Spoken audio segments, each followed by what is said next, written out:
The aroma of sizzling burgers filled the backyard as Ethan Turner laughed, watching his sister's kids chase each other through the sprinkler. After 6 months apart, this family weekend meant everything to him. 3 months ago, Ethan had moved to Maplewood Heights, a picturesque suburban community known for its pristine lawns and well-maintained streets. No one, however, had warned him about Margaret Caldwell. "Excuse me," a sharp voice interrupted the laughter. Ethan turned to see a woman in her mid-50s, her silver blonde hair meticulously styled. She clutched a clipboard like it was a sword. "Just having a family barbecue," Ethan replied, flipping a burger. "I'm Ethan Turner, just moved in. Can I help you?" Margaret's gaze swept over the scene. "Are these registered guests?" His sister Rachel exchanged a confused glance with him. "They're my family." Margaret's lips thinned. According to HOA bylaws, all visitors must be registered 72 hours in advance. Ethan chuckled, assuming it was a joke, until he saw her jotting something down. "This is your first violation," she said coolly. 3 violations result in fines." Ethan had no idea this was just the beginning, or that his quiet father, Judge Robert Turner, was already thinking of a way to fight back. Ethan stared at Margaret in disbelief. "You're seriously writing me up for having my family over?" Margaret tapped her clipboard. "Rules are rules, Mr. Turner. If we start making exceptions, the entire community will fall into chaos." Rachel scoffed. "Chaos? My kids are playing in the backyard." Margaret ignored her. "Consider this a warning. Next time, there will be consequences." With that, she turned on her heel and marched away, leaving Ethan stunned. His father, Judge Robert Turner, had been sitting quietly on the patio, observing the exchange. At 65, Robert had the kind of presence that commanded respect without raising his voice. "She's power-hungry," Robert remarked, taking a sip of his iced tea. "You might want to read the fine print of your HOA agreement." Ethan waved it off. "She's just an overzealous board member. I'll register them next time." Robert's gaze lingered on Margaret's retreating figure. People who enjoy controlling others rarely stop at one warning. Ethan didn't think much of it, until Monday morning when he found a formal violation notice taped to his front door.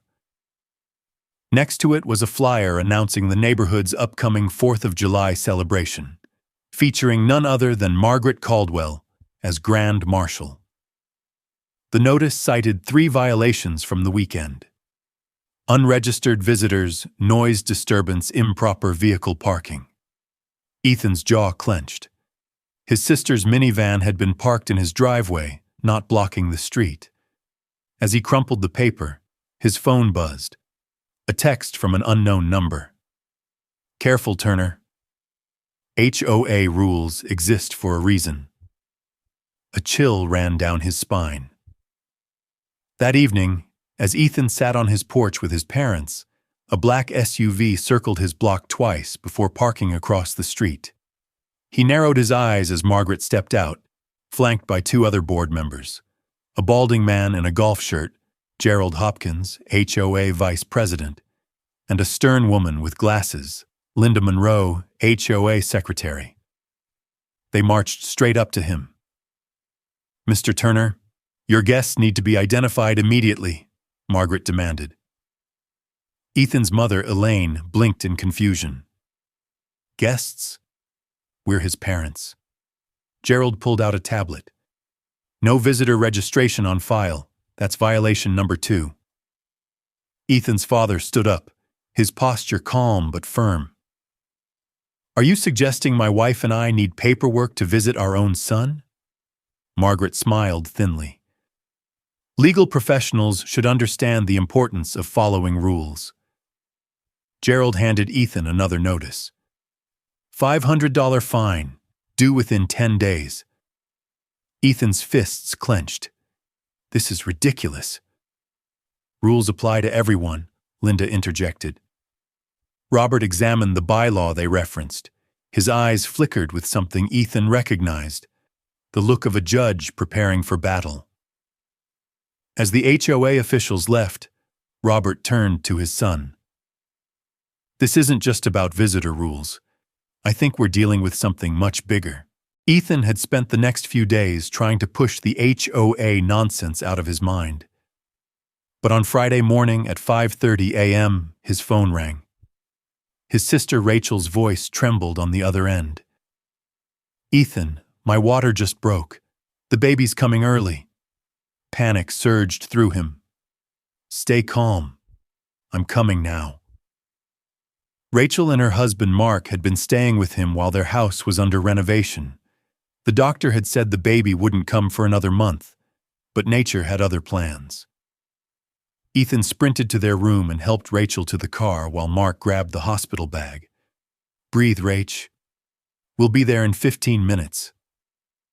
As he backed out of his driveway, headlights suddenly flooded his vision. A black SUV blocked the exit. His stomach dropped. Margaret Caldwell. She stepped out, followed by Gerald Hopkins and Linda Monroe, both holding their ever-present clipboards. "Going somewhere with unregistered guests?" Margaret asked, her arms crossed. Rachel let out a pained moan from the passenger seat. Ethan's pulse pounded. "Are you serious? My sister is in labor. Move your car." Margaret's expression remained stone cold. "You should have thought about emergency situations before repeatedly breaking our rules." Mark rushed forward. "Please, our baby is coming early. We need to get to the hospital." Gerald pulled out his phone and started recording. "Violation documented," he muttered. Ethan saw red. "This is a medical emergency. If you don't move, I swear." Margaret checked her watch. "I'll need to see a doctor's note confirming this isn't just an attempt to bypass our policies." Rachel let out a gut-wrenching scream. Blood. There was blood on her pants. Ethan turned to Mark. "Call 911. Mark's fingers fumbled as he dialed. Neighbors had started peeking through their windows. Mrs. Wilson, an elderly woman from across the street, rushed over in her bathrobe. "Margaret, what the hell are you doing? That woman needs medical help." Margaret's jaw tightened. "Stay out of this, Doris. This is HOA business." The wail of sirens finally shattered the tension. A paramedic team rushed in with a stretcher. But instead of letting the ambulance pull into Ethan's driveway, Margaret refused to move her SUV. The paramedics had to wheel Rachel around the blockade. Ethan clenched his fists. "You're done, Margaret." Margaret smirked. "Oh, am I?" She waved to the gathering neighbors. "Due to repeated violations, the HOA board has voted. All unregistered guests, including family members, are now banned from Maplewood Heights." The crowd gasped. Ethan's chest burned with rage. His father's warning echoed in his head. "This isn't just about rules," Robert had said. "This is about power." As the ambulance disappeared down the street, Ethan pulled out his phone and dialed. "Dad," he said, his voice shaking with fury. "You were right. And it's time to end this." Ethan had always thought of HOAs as nothing more than a minor inconvenience. Overzealous retirees nitpicking about lawn heights and trash bins. But as he watched the ambulance disappear into the night, something inside him snapped. This wasn't about community standards. This was about control. The next morning, Ethan sat at his kitchen table, his father, Robert Turner, across from him, reviewing the HOA's bylaws. The retired federal judge had spent years dismantling corrupt policies in the courtroom. Now, his focus was on Maplewood Heights. "They're bluffing," Robert said, flipping through pages of legal jargon. HOAs can enforce certain rules, but they cannot override constitutional rights. Banning family members? That's an abuse of power. Ethan exhaled sharply. So what do we do? His father's lips curled into a small, knowing smile. We fight back. At precisely 7 p.m., Ethan's phone buzzed. A formal email from the HOA board arrived, outlining new security measures. All guests must provide identification upon entry. Background checks required for long-term visitors. Violators subject to increased fines and possible legal action. At the bottom, a single line stood out in bold red letters. Due to recent security concerns, unregistered guests are prohibited until further notice. It was official. They had banned his family. Ethan's hands clenched into fists. His mother, Elaine, sat across from him, worry lining her face. Honey, this is going too far. They can't actually enforce this, right? Robert leaned back in his chair. Legally, but fear and intimidation work better than any written law. Ethan's phone pinged again. A new text from an unknown number. Don't fight them. They always win. A chill ran down his spine. His father's expression darkened. They're trying to scare you. Ethan nodded. It's working. But before he could dwell on it, another email came through. Subject: Mandatory board meeting. Your attendance required Tuesday, 7 p.m. Failure to attend will result in further action. Ethan let out a humorless laugh. They're trying to intimidate me into backing down. Robert's eyes glinted with something dangerous. Then it's time we show them they picked the wrong family to mess with. The next day, Robert made some calls. By Tuesday morning, a team of county officials arrived at the HOA office for a surprise audit. Margaret and her board had no idea what was coming. As Ethan walked to the mandatory meeting, his neighbor, Doris Wilson, whispered, I don't know what you did, but something's happening. HOA members are panicking. He smirked. Good. Because tonight, he wasn't just going to the meeting. He was going to take them down. Ethan walked into the Maplewood Heights Community Center that evening, his father at his side. The air crackled with tension.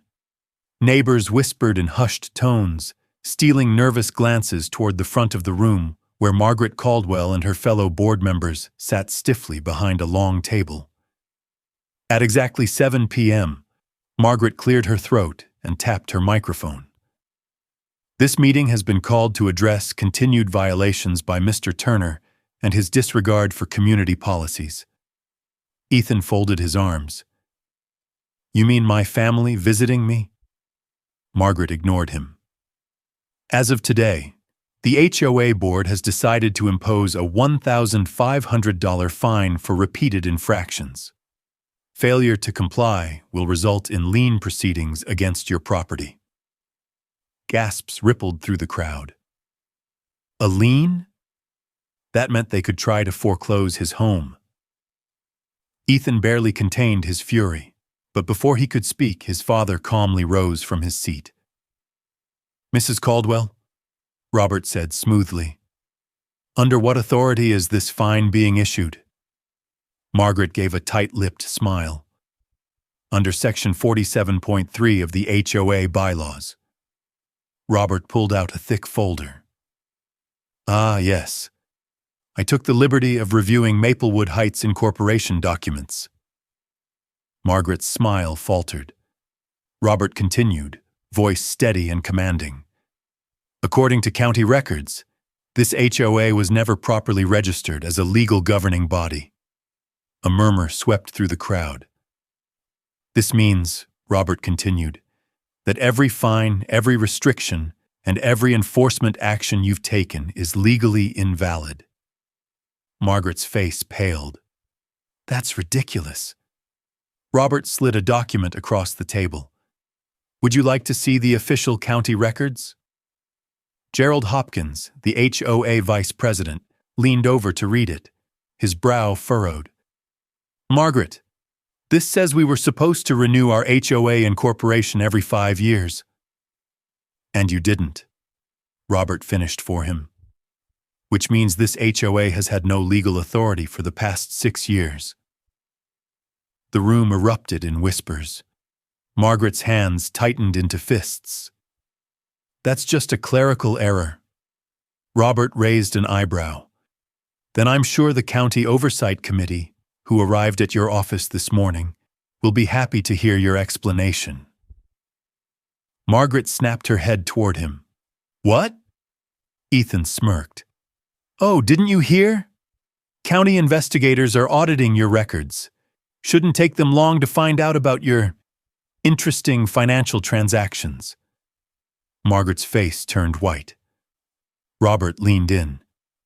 For example, the fact that Gerald Hopkins Landscaping Company has received triple the market rate for services. Gerald's mouth fell open. Margaret, is that true?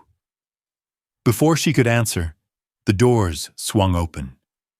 A woman in a gray suit strode in, flanked by 2 county officials. Mrs. Caldwell, she announced, holding up a document. We have a warrant to seize all financial records of the Maplewood Heights HOA. Margaret staggered back. Ethan folded his arms. Looks like your power trip is over. Margaret's hands trembled as the county official handed her the warrant.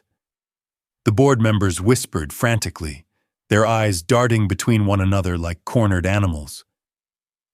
Ethan leaned back in his chair, arms crossed, watching the downfall unfold. He had never imagined himself as the type to take on a corrupt HOA. But now he was all in. The lead investigator turned to the room. We are officially launching a full financial audit of the Maplewood Heights HOA. All board members must immediately comply. The crowd erupted. This is outrageous, Margaret snapped. You have no right. The investigator cut her off. Actually, we do. Multiple county complaints have been filed against your leadership, including concerns of misuse of HOA funds. Ethan's neighbor, Doris Wilson, stood up. You mean like how our community pool renovation was delayed for 3 years, while Margaret's front yard got brand new landscaping? A murmur of agreement rippled through the room. Margaret's face darkened. This is all because of him, she spat, pointing at Ethan. He turned you all against us. Ethan stood, voice calm but firm. No, Margaret, you did that yourself. Gasps echoed across the crowd. Robert stepped beside his son, voice steady. For too long, this HOA has operated outside the law, selectively enforcing rules, threatening residents, and lining their own pockets. That ends tonight. A man in the back stood up. Are you saying we've been paying illegal HOA fees for years? Robert nodded. That's exactly what I'm saying. A wave of outrage swept through the room. I got fined for putting up holiday decorations. They refused my request to build a wheelchair ramp for my mother. They nearly blocked a pregnant woman from getting to the hospital. Margaret's mask of control finally cracked. She lunged for the microphone, voice desperate. Everything we did was to preserve property values. You think without us this community won't fall apart? Ethan narrowed his eyes. I think without you, it'll be better than ever. Doris raised her hand. I motion to vote on the immediate removal of Margaret Caldwell and all current board members. Seconded, another voice called. Margaret's jaw dropped. You can't. Oh, we can, Robert said smoothly. According to your own bylaws, a 2/3 majority can dissolve the board. The investigator smirked. And I have a feeling that vote is going to be unanimous. Margaret and her board members sat frozen as dozens of hands shot into the air. Ethan turned to his father, feeling a surge of pride. Margaret had spent years abusing her power. But tonight, she was finally learning what it meant to lose it. The vote was overwhelming.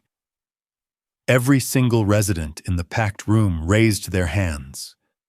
Margaret Caldwell and her corrupt board members were officially removed from power. Margaret staggered back, her carefully curated facade crumbling before the very people she had ruled over for years. Security officials stepped forward, escorting her and the rest of the board out of the community center. Ethan let out a breath of relief, glancing at his father. Robert Turner remained calm, but there was a small, satisfied glint in his eyes. One of the county officials stepped to the podium. With the board dissolved, an interim committee will be formed. We will also begin refunding improper fines and investigating the embezzlement of community funds. The room erupted in applause. Doris Wilson, the elderly neighbor who had been bullied for years, stepped forward. I nominate Ethan Turner for the new HOA board. Ethan's eyes widened. Wait, what? Other voices quickly joined in. He actually stood up to them. He cares about fairness. At least we know he won't try to steal from us. Laughter rippled through the crowd, but it was clear they were serious. Ethan turned to his father, expecting him to talk him out of it. Instead, Robert smirked. You wanted things to change, son. Now's your chance. Ethan exhaled, running a hand through his hair. This wasn't what he had planned, but maybe, just maybe, it was what the community needed. After a long pause, he finally nodded. All right, let's do this. A cheer filled the room 1 week later. The transformation in Maplewood Heights was instantaneous. Without Margaret and her minions patrolling the streets, the atmosphere was lighter, freer. Ethan, now acting as the temporary HOA president, called an emergency meeting to rewrite the rules. The first order of business? He held up a revised version of the visitor policy, reading it aloud for everyone to hear. All family members are welcome anytime. No restrictions. Ever. The crowd applauded. Robert patted Ethan's shoulder. Not bad, kid. Ethan smirked. I learned from the best. Epilogue. 6 months later. Ethan sat in his backyard, watching his nieces and nephews splash in the newly built community pool, funded by the recovered HOA money. Doris handed him a lemonade, smiling. Funny how all of this started just because you wanted to have a simple family barbecue. Ethan chuckled. Yeah, Margaret really should have just let us eat our burgers in peace. Robert flipped open a newspaper, the headline bold and clear. Former HOA president sentenced to 7 years. County commissioner resigns amid corruption scandal. Ethan sighed contentedly, watching the sunset. Margaret had been right about one thing. Rules are rules. But the most important rule? No one is above the law. Ethan never imagined that a simple family barbecue would expose years of corruption in his neighborhood. What started as an HOA dispute quickly turned into a battle for fairness, accountability, and justice. The biggest lesson? Power unchecked is power abused. Margaret Caldwell and her board didn't start corrupt, but once they realized they could bend the rules without consequences, they kept pushing further. No one challenged them. No one said, this isn't right. And so they grew bolder. But one person standing up can inspire an entire movement. Ethan wasn't a lawyer. He wasn't a politician. He was just a homeowner who refused to let a group of petty tyrants dictate who could visit him. When people question authority, demand transparency, and refuse to back down, they force change. By the end, Margaret's biggest mistake wasn't targeting Ethan. It was underestimating what happens when good people say, enough. HOAs can be a blessing or a nightmare. While they are meant to maintain community standards, some operate like mini dictatorships, enforcing unfair rules and imposing excessive fines. If you ever find yourself dealing with a corrupt HOA, know your rights. Read the bylaws carefully. Many rules are enforced illegally. Document everything. Take screenshots, record interactions, and keep emails. Evidence is key. Rally your neighbors. There is strength in numbers. Most HOAs back down when residents unite. Go higher. Homeowners associations are subject to county and state laws. Contact your local government, housing board, or an attorney if needed. Corruption thrives in silence. If something feels unfair or excessive, challenge it. Because sometimes, the smallest fight, like wanting your family over for dinner, can change everything.